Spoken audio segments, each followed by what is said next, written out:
दो बात समझिए। पहले तो जो लगातार बच्चे की मौत हो रही है कोचिंग वाले में, उसमें है कि पटना में जितना कोचिंग माफिया है, कोचिंग माफिया के लिए एक गाइडलाइन बने, एक एडवाइजरी बने, उस पर सरकार का अंकुश हो। तो अभी हम लगातार कोचिंग माफिया दिल्ली से लेकर के पटना तक ये सवाल है, तो क्या बिहार के कोचिंग माफिया के लिए अभी तक सरकार ने कोई पॉलिसी बनाया, कोई गाइडलाइन बनाया है? ये आप इसको देखिए। दूसरा चीज, आरक्षण के सवाल पर बिल्कुल एक बात समझिए, सब सही कह रहा, नीचे रखिए। सब सुप्रीम कोर्ट का जो एक आदेश आया है एसटी एससी में क्रीमिलियर को लेकर के, इस पर बड़े समीक्षा की जरूरत है। एक तरफ आरक्षण को लगातार कटल करने की, दूसरे तरफ आरक्षण जब बिहार में या तमिलनाडु में पहले भी दिया गया 67%, उसके बाद मेरा एक आग्रह है, सिर्फ यह कहना कि नीतीश कुमार जी यदि डबल इंजन इसको अध्यादेश नहीं ला पाते हैं, भैया तो क्या बोलेंगे आप लोग ऐसे करिएगा तो? भैया मैं क्या कह रहा हूं सुनिए।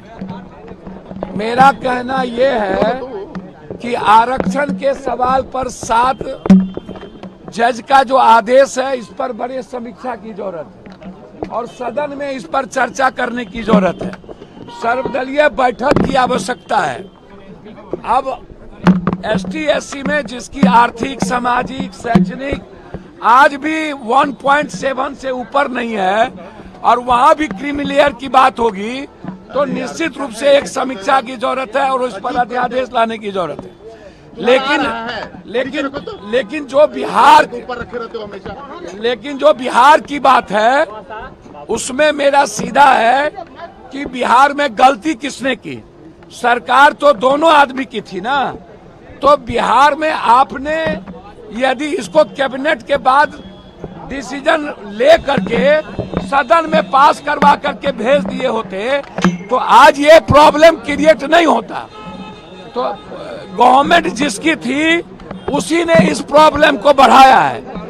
आज जरूरत है बिहार के 67% आरक्षण पे केंद्र सरकार को, जो हाई कोर्ट और सुप्रीम कोर्ट में जाकर के जो स्टे किया है, उसके खिलाफ अध्यादेश लाने की। मैं यह नहीं कहूंगा कि वापस ले लीजिए, वो कर लीजिए, लेकिन जब दोनों आदमी की सरकार थी तो फिर गलती कहाँ हुई?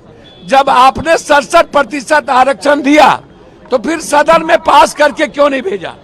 और आज सबसे पहले सत्ता पक्ष और विपक्ष दोनों मिलकर के यहाँ सदन से पास करके भेज दे, तो गलती तो पहले ही हो चुकी है।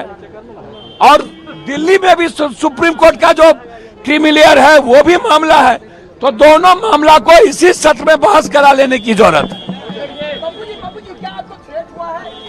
अच्छा, एक बात हमको जानकारी नहीं है, मरना होगा तो कोई बचाएगा? जिसको मारना होगा मारेगा, मरना होगा तो कोई बचाएगा? भैया, सुरक्षा देने की जिम्मेदारी हमारी नहीं है, सुरक्षा देने की जिम्मेदारी सरकार की है। सरकार दे न दे मैं कुछ नहीं जानता, मैं इतना जानता हूं कि बिहार में जिस तरीके से अपराध बढ़े हैं, और मुझे लगता है कि भट्टी जी को हटाने की जो व्यवस्था, हमें जो जानकारी है कि भट्टी जी को जो प्रतिनियुक्त था उसको यहाँ से वापस करने के लिए, रिलीव करने की जो बात चल रही है, तो इसका मतलब है कि शासन प्रशासन में कुछ भी अच्छा नहीं है, कुछ भी सही नहीं चल रहा है। आखिर भट्टी जी क्यों बिहार से जाना चाह रहे हैं, या बिहार से भट्टी जी को क्यों हटाया जा रहा है, ये सबसे बड़ा सवाल है। और कौन व्यक्ति, मैं बार बार कहा हूं कि भट्टी जी को काम करने की फ्रीडम क्यों नहीं दी गई आज तक, यह सबसे बड़ा सवाल है। और भट्टी जी बिहार छोड़ के क्यों जा रहे हैं? तो कुछ तो बात है ना। सुरक्षा की चिंता मुझे नहीं है, सरकार को देना हो दे, ना देना हो दे ना दे, और ना मैं अपराधी से डरता और ना मैं मरने से डरता हूं। जिसको मारना हो माफिया के खिलाफ लड़ाई है, मेडिकल माफिया के खिलाफ लड़ाई है, जमीन माफिया के खिलाफ लड़ाई है। कल भी सदन में मेडिकल माफिया के खिलाफ मैं आग उगला हूँ। एजुकेशन माफिया, ये जितने एजुकेशन माफिया उसके खिलाफ